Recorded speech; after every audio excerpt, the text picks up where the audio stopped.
ಕನ್ನಡಿಗ channel ವೈಟಿಯಿಂದ doctor S S Talluru ಮಾಡುವ ವಂದನೆಗಳು. ಸ್ನೇಹಿತರೆ, ತಮ್ಮೆಲ್ಲರಿಗೂ ಸ್ವಾಗತ.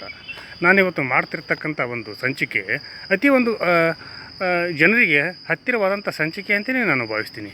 ಯಾಕಂದರೆ ನಮ್ಮ ದೇಶದಲ್ಲಿ ಪುರಾಣ ಪ್ರಸಿದ್ಧ ಕಾಲಗಳಲ್ಲಿಯೂ ಕೂಡ ಯುಗಗಳಲ್ಲಿಯೂ ಕೂಡ ಹಲವಾರು ಜನಾಂಗಗಳು ಈ ದೇಶದ ಸಾರ್ವತ್ರಿಕ ಹಾಗೂ ಸಾಂಸ್ಕೃತಿಕ ಪ್ರತಿನಿಧಿಗಳಾಗಿ ತಮ್ಮನ್ನು ತಾವು ಬಿಂಬಿಸಿಕೊಂಡು ದೇಶಕ್ಕೆ ಹಾಗೂ ನಾಡಿಗೆ ತನ್ನದೇ ಆದಂಥ ಕೊಡುಗೆಗಳನ್ನು ನೀಡಿರ್ತಕ್ಕಂಥ ಈ ಒಂದು ಜನಾಂಗಗಳು ನಿಜಕ್ಕೂ ಕೂಡ ಅಪರೂಪದ ಜನಾಂಗಗಳು ಅಂತಲೇ ಹೇಳ್ಬೋದು. ಯಾಕಂದರೆ ಈ ಜನಾಂಗಗಳು ನಿಜಕ್ಕೂ ಕೂಡ ಸಾಂಸ್ಕೃತಿಕ ರಾಯಭಾರಿಗಳೇನೋ ಅನ್ನುವಂಥ ಒಂದು ಪ್ರಬಲವಾದ ಮನಸ್ಥಿತಿ ನನ್ನದು. ಹಾಗೂ ಅವರು ನೀಡಿರ್ತಕ್ಕಂಥ ಕೊಡುಗೆಗಳನ್ನು ನಾನು ಯಾವಾಗಲೂ ಕೂಡ ಸ್ಮರಿಸ್ತೀನಿ. ಆ ಜನಾಂಗಗಳ ಬಗ್ಗೆ ಯಾವತ್ತೂ ಕೂಡ ನಾವು ಋಣಿಯಾಗಿರ್ತೀವಿ ಅನ್ನುವಂಥ ಮಾತನ್ನು ಕೂಡ ಈ ಸಂದರ್ಭದಲ್ಲಿ ನಾನು ಹೇಳಲಿಕ್ಕೆ ಬಯಸ್ತೀನಿ.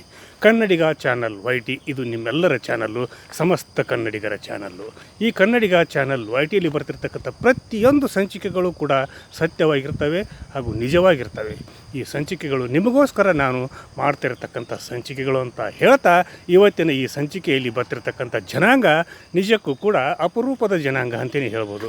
ಈ ಜನಾಂಗ ಯಾವತ್ತೂ ಕೂಡ ಯಾವುದೇ ಒಂದು ಆಸೆ ಆಕಾಂಕ್ಷೆಗಳನ್ನು ಹಾಗೂ ಹಪಹಪಿಯನ್ನು ಎಂದೂ ಕೂಡ ಮಾಡಿಲ್ಲ. ಹೀಗಿರುವಾಗ ಈ ಜನಾಂಗದ ಒಂದು ಪ್ರತಿನಿಧಿಗಳೆನಿಸ್ಕೊಂಡವರು ಹಾಗೂ ಈ ಜನಾಂಗದಲ್ಲಿ ವಾಸಿಸ್ತಿರ್ತಕ್ಕಂಥವರು ಅವರು ನಿಜಕ್ಕೂ ಕೂಡ ಶ್ರಮಜೀವಿಗಳು ಹಾಗೂ ಕಾಡಿನಲ್ಲಿ ಅಲಿತಿರ್ತಕ್ಕಂಥ ಕಾಡು ಜೀವಿಗಳಂತಲೇ ನಾನು ಹೇಳಲಿಕ್ಕೆ ಬಯಸ್ತೀನಿ.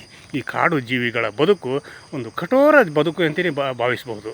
ಯಾಕಂದರೆ ಅದನ್ನು ಅನುಭವಿಸಿದವರಿಗೆ ಮಾತ್ರ ಅದರ ಒಂದು ತಾತ್ಪರ್ಯ ಹಾಗೂ ಅದರ ಅನುಭವ ಇರಲಿಕ್ಕೆ ಸಾಧ್ಯ. ಹೀಗಿರುವಾಗ ನಾವು ಯಾವುದೇ ಒಂದು ಅನುಭವಗಳನ್ನು ಪಡೆಯಬೇಕಾದರೆ ಆ ಒಂದು ಜನಾಂಗದ ಜೊತೆಗೆ ನಾವು ಗುರುತಿಸ್ಕೊಂಡಿರಬೇಕು. ಅವರ ಜೊತೆಗೆ ನಮ್ಮನ್ನು ನಾವು ತೊಡಗಿಸ್ಕೊಂಡಿರಬೇಕು. ಅವರ ಜೊತೆಗೆ ನಾವು ಸ್ನೇಹಪೂರ್ವಕವಾಗಿ ನಡೆದುಕೊಂಡಾಗ ಅವರು ತಮ್ಮಲ್ಲಿ ಇರ್ತಕ್ಕಂಥ ಒಂದು ಕಠಿಣ ಪರಿಸ್ಥಿತಿಯನ್ನು, ಕಠಿಣ ಶ್ರಮಜೀವಿಗಳನ್ನು ಅವರು ನಮಗೆ ಪರಿಚಯ ಮಾಡುತ್ತಿರ್ತಾರೆ. ಈ ಸಂದರ್ಭದಲ್ಲಿ ನಾನು ಹಲವಾರು ಜನರನ್ನು ನನ್ನ ಜೀವಿತದ ಇಲ್ಲಿಯವರೆಗೂ ಕೂಡ ಅವರನ್ನು ನಾನು ಸಂಪರ್ಕ ಮಾಡಿದಾಗ ಅವರೆಲ್ಲರೂ ಕೂಡ ನಿಜಕ್ಕೂ ಕೂಡ ಹೇಳಿದಂಥ ಘಟನೆಗಳು ನನಗೆ ಮೈ ರೋಮಾಂಚನಗೊಳ್ಳುವಂಥ ಘಟನೆಗಳೆಂದೇ ನಾನು ಭಾವಿಸ್ತೀನಿ.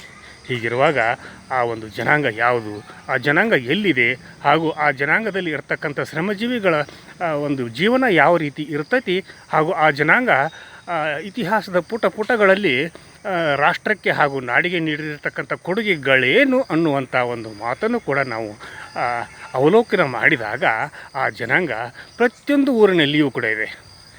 ಈ ನಾಡಿನ ಪ್ರತಿಯೊಂದು ಊರಿನಲ್ಲಿಯೂ ಕೂಡ ಇದೆ. ಅದು ನಿಮ್ಮೆಲ್ಲರ ನಡುವೆನೇ ಬಾಳ್ತಿರ್ತಕ್ಕಂಥ ಕುಟುಂಬಗಳು, ನಿಮ್ಮೆಲ್ಲರ ನಡುವೆನೇ ಅವರು ಜೀವಿಸ್ತಿರ್ತಕ್ಕಂಥ ಜನಾಂಗ ಅಂಥೇಳಿ ನಾನು ಈ ಸಂದರ್ಭದಲ್ಲಿ ಕನ್ನಡಿಗ ಚಾನಲ್ ವೈಟಿಯ ಮುಖಾಂತರ ನನ್ನ ನೋಡುಗರಿಗೆ, ನನ್ನ ವೀಕ್ಷಕರಿಗೆ ಹೇಳಲಿಕ್ಕೆ ಬಯಸಿದ್ದೀನಿ. ನಿಜಕ್ಕೂ ಕೂಡ ಈ ಸಂಚಿಕೆ ಅದ್ಭುತವಾದ ಸಂಚಿಕೆ ಅಂತಲೇ ನಾನು ಭಾವಿಸ್ತೀನಿ. ಈ ಜನಾಂಗವನ್ನು ಎಷ್ಟು ಹೊಗಳಿದರೂ ಕಡಿಮೆನೇ. ಯಾಕಂದರೆ ಇವರು ನೀಡಿರ್ತಕ್ಕಂಥ ಕೊಡುಗೆ ಅಮೂಲ್ಯವಾದದ್ದು ಹಾಗೂ ಅಮೋಘವಾದದ್ದು. ಈ ಸಂದರ್ಭದಲ್ಲಿ ನಾನು ಈ ಜನಾಂಗವನ್ನು ಪರಿಚಯ ಮಾಡಲಿಕ್ಕೇ ಈ ಸಂಚಿಕೆಯನ್ನು ಮಾಡಿದ್ದೇನೆ. ಅದನ್ನು ಲೇಟ್ ಆಗೋದು ಬೇಡ. ಇನ್ನು ನಾವು ನಿಜವಾಗಿಯೂ ಆ ಜನಾಂಗದ ಪರಿಸ್ಥಿತಿಯನ್ನು ಹೇಳಲಿಕ್ಕೆ ಬಯಸ್ತೀನಿ. ಇವರು ಮಳೆ, ಗಾಳಿ, ನೀರು, ಬಿಸಿಲು, ಚಳಿ ಎನ್ನದೇ ತಮ್ಮ ಜೀವನವನ್ನು ತಮ್ಮ ಕಾಯಕಕ್ಕೋಸ್ಕರ ಮುಡಿಪಾಗಿಟ್ಟಿರ್ತಾರೆ. ಕಾಯಕಕ್ಕೋಸ್ಕರ ಅಂದ್ರೇನು, ಅವರು ಯಾವ ಒಂದು ಕೆಲಸ ಕಾರ್ಯಗಳಲ್ಲಿ ತೊಡಗಿರ್ತಾರೆ ಆ ಕೆಲಸ ಕಾರ್ಯಗಳು ಕೂಡ ಶ್ರೇಷ್ಠ ಕೆಲಸ ಕಾರ್ಯಗಳು. ಆಮೇಲೆ ಇವರು ರಾಜರು ಕೂಡ ಆಗಿದ್ದರು ಅನ್ನುವಂಥ ಮಾತನ್ನು ನಾನು ಕೇಳಿದ್ದೇನೆ. ಅದು ನಮ್ಮ ಇತಿಹಾಸದ ಪುಟಗಳನ್ನು ತಿರುವಿದಾಗ ಅದು ಕೂಡ ಅಷ್ಟೇ ಸತ್ಯ. ವಿಜಯನಗರ ಸಾಮ್ರಾಜ್ಯ ಹಾಗೂ ಹಕ್ಕ ಬುಕ್ಕರು ಇವರು ಈ ಜನಾಂಗದ ಶ್ರೇಷ್ಠ ನಾಡಿನ ದೊರೆಗಳು ಅನ್ನುವಂಥ ಒಂದು ಪ್ರತೀತಿಯು ಕೂಡ ನಮ್ಮ ನಾಡಿನಲ್ಲಿ ಇದೆ. ಹೀಗಿರುವಾಗ ಅಹಲ್ಯಬಾಯಿ ಹೋಳ್ಕರ್ ಅವರು ಕೂಡ ಈ ಜನಾಂಗವನ್ನು ಪ್ರತಿನಿಧಿಸ್ತಕ್ಕಂಥ, ಈ ಜನಾಂಗದಲ್ಲಿ ಜನಿಸಿರ್ತಕ್ಕಂಥ ಒಂದು ಶ್ರೇಷ್ಠ ಕೊಡುಗೆ ಅಂತಲೇ ನಾನು ಈ ಸಂದರ್ಭದಲ್ಲಿ ಹೇಳಲಿಕ್ಕೆ ಬಯಸಿದ್ದೇನೆ. ಹೀಗಿರುವಾಗ ಈ ಜನಾಂಗ ಎಷ್ಟು ಒಂದು ಕಷ್ಟದ ಜೀವನವನ್ನು ನಡೆಸ್ತಿರ್ತಾರೆ ಅನ್ನೋದಕ್ಕೆ ಉದಾಹರಣೆಯಾಗಿ ನಾನು ನಿನ್ನೆ ಒಂದು ಊರಿಗೆ ಹೋಗಿದ್ದೆ. ಅದು ರಾಮದುರ್ಗ ತಾಲೂಕಿನ ಒಂದು ಊರಿಗೆ ಹೋಗಿದ್ದೆ. ಹೋದಾಗ ಅಲ್ಲಿ ಆ ಒಂದು ಜನಾಂಗವನ್ನು ನಾನು ಸಂಪರ್ಕ ಮಾಡಿದಾಗ ಆ ಜನಾಂಗದ ಜನರ ಜೊತೆಗೆ ನಾನು ಮಾತನಾಡಿದಾಗ ಅವರ ಒಂದು ಪರಿಸ್ಥಿತಿಯನ್ನು ಅವಲೋಕನ ಮಾಡಿದಾಗ ನಿಜಕ್ಕೂ ಕೂಡ ನನ್ನ ಮೈಮನಗಳು ರೋಮಾಂಚನಗೊಂಡು ಅನ್ನುವಂಥ ಒಂದು ಸಂದರ್ಭವನ್ನು ಈ ಸಂದರ್ಭದಲ್ಲಿ ನಾನು ಹೇಳಲಿಕ್ಕೆ ಬೇಕು. ಯಾಕಂದರೆ ಅವರು ಹಗಲು ರಾತ್ರಿ ಎನ್ನದೇ ಭೂಮಿಯಲ್ಲಿ ತಿರುಗಾಡ್ತಿರ್ತಕ್ಕಂಥ ಜನಾಂಗ. ಹಾಗೂ ಭೂಮಿಯಲ್ಲಿ ಅವರಿಗೆ ಏನು ಕೆಲಸ ಅಂತ ನೀವು ಕೇಳ್ಬೋದು. ಅವರು ಕುರಿಗಾಯಿಗಳು, ಕುರಿಯನ್ನು ಕಾಯುವುದೇ ಅವರ ಕೆಲಸ.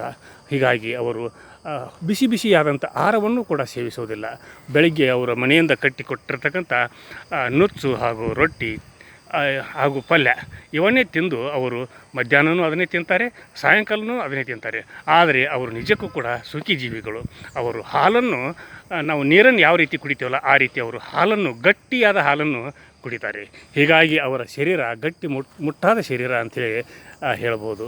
ಹೀಗಿರುವಾಗ ಅವರಿಗೆ ಆಗಿರ್ತಕ್ಕಂಥ ನೋವುಗಳನ್ನು ಕೂಡ ನಾನು ಈ ಸಂದರ್ಭದಲ್ಲಿ ಹೇಳಲಿಕ್ಕೆ ಬಯಸ್ತೀನಿ. ಅವರು ಸಾಕಷ್ಟು ಪರಿಶ್ರಮಪಟ್ಟು ಭೂಮಿಯಲ್ಲಿ ತಿರುಗಾಡಿದಾಗ ಯಾರದೋ ಒಂದು ಜಮೀನಿನಲ್ಲಿ ಕುರಿಗಳು ಹೋದಾಗ ಆ ಜಮೀನಿನ ಮಾಲಕ ಬಾಯಿಗೆ ಬಂದಂತೆ ಮಾತಾಡ್ತಾನೆ. ಹಾಗೂ ಕೈಗೆ ಸಿಕ್ಕಂಥ ಒಂದು ವಸ್ತುವನ್ನು ತೆಗೆದುಕೊಂಡು ಅವರನ್ನು ಹೊಡಿತಾನೆ. ಆದರೂ ಕೂಡ ಅವರು ತಾಳ್ಮೆಯನ್ನು ಕಳೆದುಕೊಳ್ಳದೆ ಇಲ್ರಿ ಗೌಡ್ರಿ, ಇಲ್ರಿ ಅಪ್ಪ ಅಂತೇಳಿ ಕೇಸಿಂದ ಅವರು ನಾಜೂಕಿನಿಂದ ಅವರ ಒಂದು ಶಿಕ್ಷೆಯನ್ನು ಅನುಭವಿಸಿ ಮತ್ತೆ ತಮ್ಮ ಕಾಯಕದಲ್ಲಿ ತೊಡಗುತ್ತಾರೆ. ಹಾಗೂ ಇನ್ನೂ ಕೆಲವು ದುಷ್ಟ ಜನರು ಇದ್ದಾಗ, ಇಲ್ಲ ನೀನು ಒಂದು ತಿಂಗಳು ನಮ್ಮ ಹೊಲದಲ್ಲಿ ನಿನ್ನ ಕುರಿಗಳನ್ನು ಬಿಡಬೇಕು ಅಂತ ಹೇಳಿದಾಗ ಆಯಿತು ಅಂಥೇಳಿ ₹1 ಒಂದು ಫಲಾಪೇಕ್ಷೆ ಇಲ್ಲದೇ ಅವರ ಹೊಲಗಳಲ್ಲಿ ಕುರಿಗಳನ್ನು ತರಬುವಂಥ ಒಂದು ವ್ಯವಸ್ಥೆಯೂ ಕೂಡ ಪ್ರಚಲಿತದಲ್ಲಿ ಇದೆ.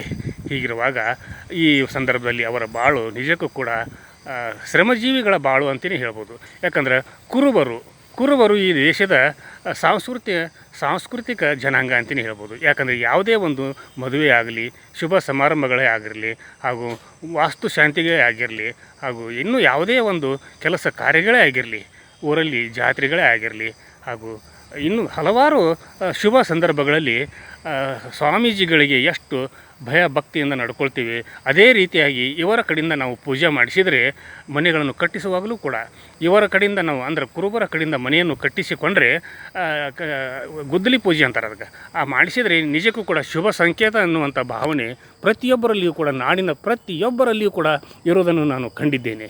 ಹೀಗಿರುವಾಗ ಈ ಜನಾಂಗ ನಿಜಕ್ಕೂ ಕೂಡ ಆದರ್ಶವಾದ ಜನಾಂಗ. ಇವರು ಯಾವತ್ತೂ ಕೂಡ ಯಾರ ಜೊತೆಗೇನೂ ಕೂಡ ಜಗಳ ಮಾಡಿಲ್ಲ ಅನ್ನುವಂಥ ಮಾತನ್ನು ಕೂಡ ಹೇಳ್ತಾರೆ.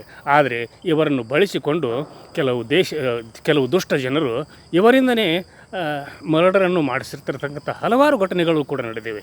ಈಗ ಬಹುತೇಕವಾಗಿ ನಮ್ಮ ಜೈಲುಗಳಲ್ಲಿ ಬಹುತೇಕವಾಗಿ ಇರ್ತಕ್ಕಂಥ ಬಹುತೇಕ ಕೈದಿಗಳು ಕುರುಬ ಜನಾಂಗದ ವ್ಯಕ್ತಿಗಳು ಅನ್ನುವಂಥ ಮಾತನ್ನು ಕೂಡ ಈ ಸಂದರ್ಭದಲ್ಲಿ ನಾನು ಹೇಳಲಿಕ್ಕೆ ಬಯಸಿದ್ದೀನಿ. ಯಾಕಂದರೆ ಅದು ಹಿಂದಿನ ಕಾಲದಿಂದ ಬಂದಿರತಕ್ಕಂಥ ಒಂದು ಮಾತು ಏನಂತಂದರೆ, 12 ಗಂಟೆಯವರೆಗೆ, ಅಂದರೆ ಬೆಳಗಿನ 12 ಗಂಟೆಯವರೆಗೆ, ಅಂದರೆ ಬೆಳಿಗ್ಗೆ ಹೇಳ್ತೀವಲ್ಲ ನಾವು, ಆಮೇಲೆ ಮಧ್ಯಾಹ್ನ 12 ಗಂಟೆಯವರೆಗೆ ಇವರಿಗೆ ತಲೆನೇ ಓಡುವುದಿಲ್ಲ ಅಂತ ಹೇಳ್ತಾರೆ.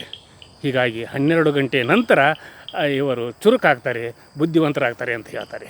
ಆದರೂ ಕೂಡ ಆ ಸಮಯದಲ್ಲಿ ಈ ಜನಾಂಗವನ್ನು ಬಳಸಿಕೊಂಡು ಏನೇನೋ ಮಾಡಬಾರ್ದಂದ್ರೆ ಇವರಂತೂ ಯಾವತ್ತೂ ಕೂಡ ಹೊಲಸು ಕೆಲಸಗಳನ್ನು ಮಾಡೋದಿಲ್ಲ.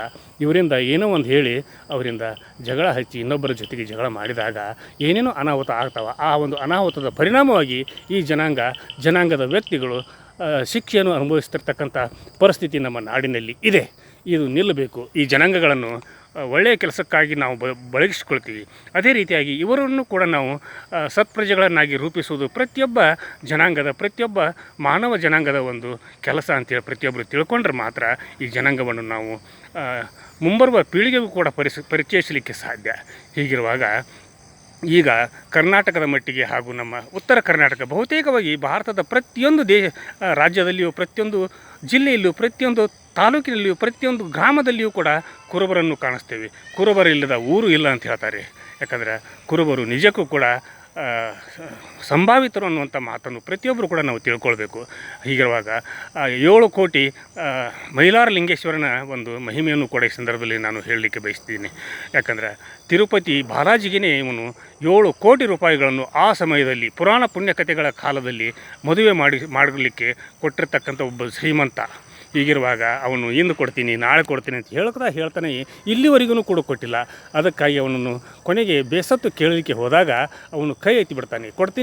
ನಾನು ನಿಮ್ಗೆ ಕೊಡ್ತೀನಿ ಅಂತ ಹೇಳ್ತಾನೆ. ಆದರೆ ಅವನು ಕೊಡಲಿಕ್ಕೆ ಇನ್ನೂ ಕೂಡ ಮನಸ್ಸು ಮಾಡಿಲ್ಲ. ಆ ಒಂದು ಕಾರಣದಿಂದಾಗಿ ಈ ಮೈಲಾರಲಿಂಗೇಶ್ವರ 7 ಕೋಟಿ ಅಂತ ಹೇಳಿಕೆಸಿಂದ ಅವನು ತನ್ನ ಒಂದು ಮಾತನ್ನು ಹೇಳ್ತಾ ಹಾಗೆ ಸಂಚಾರ ಮಾಡ್ತಾ ಅವನು ಹೋಗಿಬಿಡ್ತಾನೆ. ಹೀಗಿರುವಾಗ ಈ ಜನಾಂಗ ನಿಜಕ್ಕೂ ಕೂಡ ಶ್ರಮಜೀವಿಗಳು, ಈ ನಾಡಿಗೆ ಸಾಂಸ್ಕೃತಿಕ ಕೆಲಸಗಳನ್ನು ಮಾಡ್ತಿರ್ತಕ್ಕಂಥ ಜನಾಂಗ. ಇವರ ಹಾಡುಗಳನ್ನು, ತತ್ವ ಪದಗಳನ್ನು ಲಕ್ಷ್ಮಿಯ ಪೂಜಾ ದಿನಗಳಲ್ಲಿ ಅಂದ್ರೆ ಲಕ್ಷ್ಮೀ ಪೂಜೆ ಏನು ಮಾಡ್ತಾರಲ್ಲ ಆ ಸಮಯದಲ್ಲಿ ಇವರ ಒಂದು ವೈಭವೋಪೇತ ಪೂಜೆಯನ್ನು ನೋಡ್ಬೋದು. ಈಗ ಪ್ರತಿಯೊಬ್ಬರು ಕೂಡ ಹೊತ್ಕೊಳ್ಳುವಂಥ ಕಂಬಳಿಯೂ ಕೂಡ ಕುರುಬ ಜನಾಂಗದ ಕಂಬಳಿ. ಪ್ರತಿಯೊಬ್ಬರು ಕೂಡ ಪೂಜಿಸುವಂಥ ಲಿಂಗವೂ ಕೂಡ ಕುರುಬರ ಒಂದು ಹಿಕ್ಕಿಯಿಂದ ಉದ್ಭವ ಆಗಿರ್ತಕ್ಕಂಥ ಕೊಡುಗೆ ಅಂತಲೇ ಈ ಸಂದರ್ಭದಲ್ಲಿ ನಾನು ಹೇಳ್ತಾ ಈ ಜನಾಂಗದ ಒಂದು ಪರಿಚಯ ಮಾಡಿಸಿದ್ದಕ್ಕಾಗಿ ನಿಮ್ಮೆಲ್ಲರಿಗೂ ಕೂಡ ಇಷ್ಟವಾಗಿದೆ ಎಂದು ನಾನು ಭಾವಿಸ್ತೀನಿ. ನಿಮ್ಮೆಲ್ಲರಿಗೂ ಕೂಡ ಇಷ್ಟವಾಗಿದ್ದಲ್ಲಿ ಈ ಸಂಚಿಕೆಗೆ ನೀವು ಸಬ್ಸ್ಕ್ರೈಬ್ ಮಾಡಿರಿ, ನಿಮ್ಮ ಬಂಧು ಬಾಂಧವರಿಗೆ ತಲುಪಿಸ್ತೀರಾ ಅನ್ನುವಂಥ ಮಾತನ್ನು ಹೇಳ್ತಾ ಇವತ್ತಿನ ಸಂಚಿಕೆಯನ್ನು ಇಲ್ಲಿಗೆ ಮುಗಿಸಿ ನಾಳಿನ ಸಂಚಿಕೆಯೊಂದಿಗೆ ತಮ್ಮ ಜೊತೆಗೆ ಹಾಜರಾಗ್ತೀನಿ. ಅಲ್ಲಿವರೆಗೂ ನನ್ನ ನಮಸ್ಕಾರ.